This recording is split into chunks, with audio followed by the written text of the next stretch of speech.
Hello everyone, welcome to our channel Commerce with Geeta. Here I am Geeta. Today we will discuss the topic of determinants of demand forecasting. Demand forecasting last video के अंदर हमने discuss किया था, उसका meaning, type and objective. इस video के अंदर determinants discuss कर रहे हैं जिसे हम फैक्टर भी कहते हैं. ठीक है, फैक्टर्स ऑफ डिमांड फोरकास्टिंग. हमारे जो ये फैक्टर्स हैं इसको हम 3 पार्ट्स में डिवाइड कर लेते हैं, वो भी गुड्स की क्लासिफिकेशन में, ताकि ईजी हो जाए अंडरस्टैंड करना. सबसे पहले आती है ड्यूरेबल गुड्स, फिर आती है non durable consumer goods, next आती है कैपिटल गुड्स. ड्यूरेबल गुड्स वो गुड्स होती हैं जो लंबे समय तक चलती हैं, लाइक कार, फर्नीचर. नेक्स्ट है हमारी non durable. Non durable goods वो गुड्स होती हैं जो हमारी पेरिशेबल गुड्स होती है, यानी कि जल्दी ख़राब हो जाती है. पेरिशेबल गुड्स के अंदर हमारे आते हैं, हमारी वेजिटेबल्स आ सकती है, फूड आ सकता है, मिल्क आ सकता है. तो ये सारी चीज़ें आती हैं हमारी पेरिशेबल गुड्स के अंदर. नेक्स्ट है हमारा कैपिटल गुड्स. कैपिटल गुड्स के अंदर हमारी आती हैं एसेट्स, लाइक प्लांट है, कोई मशीनरी है, जो भी फिक्स्ड एसेट्स है वो होती है हमारी कैपिटल गुड्स के अंदर. डिटरमिनेंट्स ऑफ डिमांड फोरकास्टिंग के जो फीचर्स होते हैं, अब हम उसको डिस्कस करें कि इसके फीचर कौन कौन से हो सकते हैं. Change in size and characteristic of population. अगर पॉपुलेशन का साइज इंक्रीज या डिक्रीज होता है तो उसकी वजह से डिमांड में कितना असर पड़ता है. एज यू नो कि अगर हमारी पॉपुलेशन बढ़ेगी तो हमारी जो डिमांड है वो भी बढ़ेगी. Demand for customer durable is related to the factor such as change in size, growth rate and composition of population. तो ये बहुत तरीक़ों से हो सकता है, कैसे कि अगर डिमांड टॉयज़ की बढ़ जाती है, फॉर एग्जांपल है, टॉयज़ की डिमांड कब बढ़ेगी. Demand for toys is depend upon the birth rate in the near past, कि जो पास्ट में बच्चे हुए हैं, जो अगर मानो आपकी 2 से लेके 5 साल तक के बच्चे वही ज़िद करते हैं टॉयज़ के लिए, तो जब वो टॉयज़ लेंगे तो अगर वो बच्चे हो रहे हैं, पॉपुलेशन ग्रोथ हो रही है, तभी तो आपके टॉयज़ सेल होंगे ना. अगर साइज़ किसी चीज़ का चेंज हो रहा है तो पॉपुलेशन पे किस तरीके से इफ़ेक्ट है, ये इसका एग्जांपल है. नेक्स्ट है saturation limit of the market. The consumer durable which have limited demand have a saturation limit in a particular market. Once more people become very limited such demand can be replace, कि बदली जा सकती है. ऐसा तो है नहीं, अब फर्नीचर आपने एक बार ले लिया, अब आप उसको वही डिज़ाइन नहीं लोगे, और फर्दर आप 5 to 6 ईयर तो लोगे ही नहीं. पहली चीज़, अगर लोगे तो आप वो डिज़ाइन नहीं लोगे, वो चीज़ें नहीं लोगे, आप कहोगे भाई अब अलग डिज़ाइन होना चाहिए, इसमें ये चीज़ होनी चाहिए, ये फैसिलिटी होनी चाहिए. तो ये सारी चीज़ें अलग अलग हो जाती है. तो जब डिमांड है वो बदल जाती है, सेचुरेट हो जाती है, अपनी जो हमारी एडवांटेजेस को देखकर, हमारे टाइम लिमिट को देखकर, हमारे पास्ट के एक्सपीरियंसेस को देखकर. Existing stock of the goods, कि हमारे पास कितना स्टॉक है और कितना हमें मंगाना है. और सबसे बड़ी चीज़ इसमें ये देखनी है, the size and age distribution of the existing stock of consumer durable determinants of the demand of and the period of replacement of the product. कि अब ये भी देखते हैं ना कि अब जो हमारा मिल्क है, हम जब उसको बाय करते हैं हम उसकी डेट चेक करते हैं.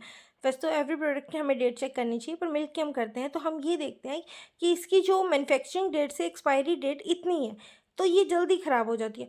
तो जो कंपनी है ना, उसको लिमिटेड स्टॉक रखना चाहिए उस चीज़ का. जो पेरिशेबल गुड्स हैं उनका स्टॉक लिमिटेड रखना चाहिए, और जो आपकी हैं भाई लंबे समय तक चल जाती हैं, जैसे कार है, वो ख़राब नहीं होती, तो उसको लंबे समय तक भी स्टॉक कर सकते हैं. Larger the stock greater will be the amount of replacement, shorter the life of product, early replacement.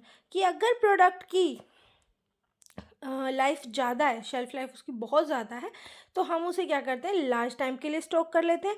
लेकिन अगर उसकी लाइफ शॉर्ट है तो उस प्रोडक्ट को जल्दी रिप्लेस लोग करेंगे, तो इसलिए हम उसकी लाइफ को देखते हुए उसे हम कम स्टॉक में रखते हैं. नेक्स्ट पॉइंट है taste and scale of preferences of consumer. के टेस्ट चेंज होते हैं, टेस्ट आपका किसी भी चीज़ से चेंज हो सकता है. The knowledge of change in the attitude of the consumer gives an indicate amount of future trend in the market demand. कि मार्केट में जो चल रहा है ना, कंज्यूमर उस पर ज़्यादा अट्रैक्ट होता है. अभी पहले लोग फैंटा खरीदते थे, अब ट्रॉपिकाना जूस आने लग गया, 20 रुपीज़ का, 30 रुपीज़ की पैकिंग आने लगी, तो लोग उसकी तरफ स्विच कर रहे हैं, तो मूव कर जाते हैं. वो डिमांड उनकी चेंज हो जाती है, कस्टमर का जो टेस्ट है, उसकी प्रेफरेंसेस है, वो चेंज हो जाती हैं. नेक्स्ट है हमारा consumer credit outstanding. Consumer buying depend upon also on the customer credit and influence the demand for goods. अब कंज्यूमर को गुड्स तो चाहिए, ठीक है, पर वो ये देखेगा अभी उसके पास इतने पैसे नहीं हैं, सबसे बड़ी चीज़। तो वो क्या करेगा, higher the credit offer the to the consumer, higher will be the demand for goods. अगर आप उसको कहोगे ठीक है हम आपको क्रेडिट दे देंगे, हम आपको ज़्यादा क्रेडिट दे देंगे, उधार पे दे देंगे सामान, आप एक काम करो आप ले लो, ठीक है, वो ले लेगा। लेकिन अगर आप कह देते हो कि आप क्रेडिट पे सामान नहीं देते, आप उधार पे सामान नहीं देते, तो वो जो कंज्यूमर है वो उस प्रोडक्ट को बाय नहीं करेगा, मतलब उतनी क्वांटिटी में तो बिल्कुल नहीं करेगा जितना वो करना चाह रहा था अगर क्रेडिट पे होता तो। नेक्स्ट पॉइंट है इनकम लेवल ऑफ कंज्यूमर। ये मोस्ट इंपॉर्टेंट लेवल होता है, जो पॉइंट है बहुत कॉमन पॉइंट है और बहुत इंपॉर्टेंट पॉइंट है, क्योंकि ये हर स्ट्रेटजी के अंदर आता है। लाइक आप मार्केटिंग की कोई स्ट्रेटजी देख लो, उसके अंदर भी होगा।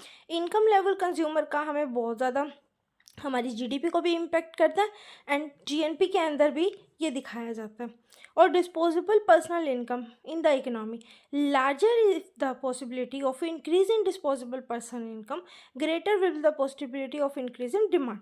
अगर एक कंज्यूमर की इनकम ज़्यादा है, अब आप एग्जांपल देखो कि अगर एक पर्सन है जिसकी इनकम 50,000 है, उसको 50,000 में अपना पूरा घर चलाना है। एक पर्सन की इनकम है 1 लाख, उसको 1 लाख में चलाना है। तो दोनों की जो टेस्ट है, प्रेफरेंसेस है, दोनों का इनकम लेवल है, उसमें कितना डिफरेंस है। तो इस तरीके से उनकी जो सारी डिमांड है वो भी तो अलग होगी ना। अब 1 लाख वाले पर्सन को ग्रीन टी कौन सी पसंद है, और जो भाई हमारा 50,000 वाला है वो कहेगा चलो मैं कॉफ़ी से काम चला लेता हूँ। डिफरेंस यहीं आता है। नेक्स्ट है in case of non durable consumer good. अभी हमने डिस्कस किया कि भाई हमारी जो ड्यूरेबल कंज्यूमर गुड्स होती हैं वो कौन कौन सी होती है और उनके क्या क्या फीचर्स हो सकते हैं। अभी हम बात कर रहे हैं कि हमारी जो नॉन ड्यूरेबल गुड्स हैं उनके क्या क्या फीचर्स हैं होती हैं। फर्स्ट पॉइंट है disposable income. The demand for a commodity depend upon the disposable income of the household. Disposable income is found out the deduction personal tax from personal income. Deduction कब आता है, मतलब कि disposable income कौन सी income होती है, disposable income आपकी real income होती है। रियल इनकम कब निकलती है, उसमें से सारे टैक्स डिडक्ट होने के बाद, जितने भी आपके पर्सनल टैक्स हैं, जितने भी आपके ऊपर टैक्स लग रहे हैं, जीएसटी वगैरह लग रहा है, तो उस सब को डिडक्ट करने के बाद जो आपके पास इनकम बचती है उसको आप कहते हैं डिस्पोजेबल इनकम। अब एक इंसान के पास डिस्पोजेबल इनकम अगर ज़्यादा है, उसके सारे टैक्स कटने के बाद उसके पास अगर 50,000 बच रहे हैं, तो उसकी जो डिमांड है प्रोडक्ट्स को लेके तो वो ज़्यादा भी हो सकती है। और अगर एक पर्सन के पास 1 लाख बच रहे हैं तो उसकी डिमांड और ज़्यादा होगी।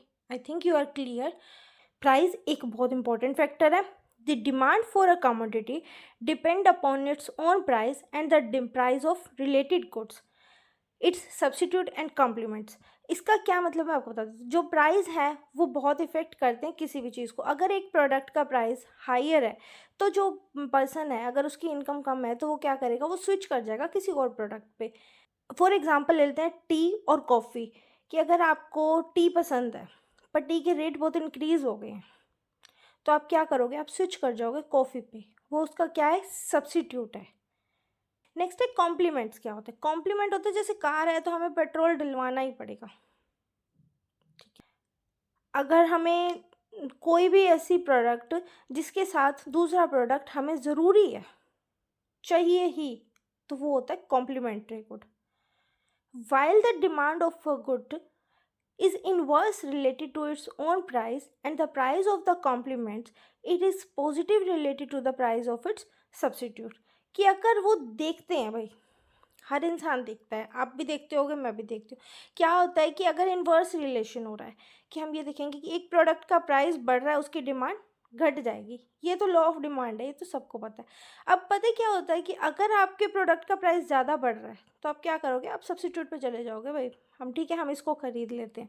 लेकिन कॉम्प्लीमेंट्री गुड को तो आपको चेंज कर ही नहीं सकते, क्योंकि देखो अगर पेट्रोल के बढ़ रहे हैं तो आप ये थोड़ी कहोगे मैं साइकिल चलाने लग जाऊँगा कार की जगह, ऐसा तो नहीं होगा ना। हाँ, आप थोड़ा बहुत कारपूल कर लोगे या कुछ समथिंग एल्स कुछ भी कर सकते हो, वो कर लोगे आप। डेमोग्राफिक करेक्टरिस्टिक क्या होता है, इसके अंदर हम देखते हैं the characteristic of population which is the goods are meant for, कि कौन सी गुड्स उनको चाहिए। अब अगर देख लो हम ऐसी जगह पे शॉप लगाते हैं जहाँ पे बहुत सारे लोग रहते हैं, तो हमें पता है ना हमारे प्रोडक्ट की डिमांड हो जाएगी, आज नहीं तो कल अच्छी डिमांड हो जाएगी। लेकिन ऐसी जगह पर शॉप लगा लो, ऐसी जगह पे मार्ट खोल दो जहाँ पे लोग रहते ही नहीं हैं, तो वहाँ पे आपके प्रोडक्ट की डिमांड होने में या तो टाइम लगेगा और या फिर होगी नहीं। ठीक है, क्योंकि देखो अगर उनको पास में ही वो चीज़ अवेलेबल हो जाएगी तो वो दूर क्यों आएगी। नेक्स्ट थिंग इसमें ये हो सकती है कि आपको ये देखना होगा कि मार्केट का जो सेगमेंट है उसके अंदर आप ये देखो कि ये कौन सा एरिया मैं कवर कर रही हूँ या कौन सा एरिया कवर होना चाहिए, कैसे कवर होना चाहिए। The demand increase with having positive demographic. Demand कब इंक्रीज होती है, जब पॉजिटिव एनवायरनमेंट होता है। Positive environment in the sense कि आप ये देखो कि आपने देखा कि आसपास ना बच्चे बहुत रहते हैं, फैमिलीज बहुत सारी हैं, तो आपने वहाँ पे एक टॉय की शॉप खोल ली, कॉमन सी बात है आपकी चलेगी। तो ये क्या होता है, ये डेमोग्राफिक करेक्टरिस्टिक को देख के होता है। नेक्स्ट वीडियो में अगर हो सका, if it is possible, then I will share you market mix, market segment, इस पर डिस्कस करेंगे। नॉन ड्यूरेबल के और ड्यूरेबल के सारे ही पॉइंट इंपॉर्टेंट है। नेक्स्ट पॉइंट है determinant of demand forecasting. Capital goods कौन सी होती हैं? कैपिटल गुड्स वो गुड्स होती है जिसमें हम ये देखते हैं कि हमारी भाई क्या मतलब कितना यूज़ हो रहा है। ठीक है, स्टार्टिंग में मैंने आपको बताया कैपिटल गुड्स कौन सी होती है, जैसे बिल्डिंग हो गया, मशीनरी होगी, कोई इक्विपमेंट्स हो गए। Capital good refer to those goods which help in further production of goods. Capital goods include factory, building, machinery, equipment, tools etcetera. कि अब हम ये देखेंगे कि हमारा जो प्रोडक्शन है वो कितना हो रहा है, हमारी जो लैंड है किस जगह पे है, ये सारी चीज़ देखने के बाद अगर आपको किसी चीज़ का ऑर्डर आता है, बल्क में आता है, तो मशीन इतना लोड लेगी, मशीन इतने प्रोडक्ट्स को कंज्यूम मतलब बना पाएगी, और हम उस चीज़ को पैकेजिंग के लिए, लेबलिंग के लिए, ब्रांडिंग के, तो ये सारे प्रोडक्ट हमारे पास हर चीज़ के लिए, लेवल के लिए रेडी हैं हम। तो ये सारी चीज़ होती है हमारी कैपिटल गुड के अंदर आती हैं। Capital good are demanded only when there is demand for the goods which these capital goods help in producing. In other words, demand for a capital good is derived demand which will depend upon the profitability, level of capacity, utilization and wage rate in the industrial use the capital good। अभी मैंने जो आपको example दिया same यही इसका meaning है। इसका meaning यही बता रहा है कि देखो अगर हमारे एक मतलब किसी भी जो भी हम प्रोडक्ट बनाते हैं उस टाइम पर उसकी डिमांड बहुत ज़्यादा हो जाती है, तो हमें बहुत ज़्यादा काम करना पड़ता है, बहुत ज़्यादा लेबर भी रखनी पड़ेगी, तो वो सारी चीज़ें हमें देखनी पड़ेगी। अगर एक टाइम पे एक प्रोडक्ट की डिमांड बहुत ज़्यादा हो रही है तो आपको उस प्रोडक्ट को उतनी ही क्वांटिटी में बनाना है और बेचना है। कि आप कैपेबल हो, आप दूसरों को वेज रेट भी दे दो, आप सारी चीज़ें कर लो और वो प्रोडक्ट ना बिके या एट द टाइम वो प्रोडक्ट मार्केट में ना हो, तो आपकी सेल्स पे भी फ़र्क पड़ेगा, आपकी गुडविल पे भी फ़र्क पड़ेगा, आपकी मार्केटिंग पे भी फ़र्क पड़ेगा। ठीक है, तो कैपिटल गुड का मतलब है कि आपके पास कितनी स्टोरेज में है। मैं आपको सिंपल सा मीनिंग बता देती हूँ कि कितना आपके पास स्टॉक है, कितना प्रोडक्शन आप कर सकते हो, किस टाइम पे प्रोडक्शन करना है ये आपको पता है। ये सारी चीज़ें आपकी कैपिटल गुड के अंदर आएंगी। So watching, if you like this video then please like and comment, subscribe भी कर देना अगर ज़्यादा अच्छी लगे। तो नहीं लगे तो प्लीज़ कमेंट ज़रूर ड्रॉप कर देना कि मुझे ये पता चल जाना चाहिए मेरी कमी कहाँ है। ठीक है।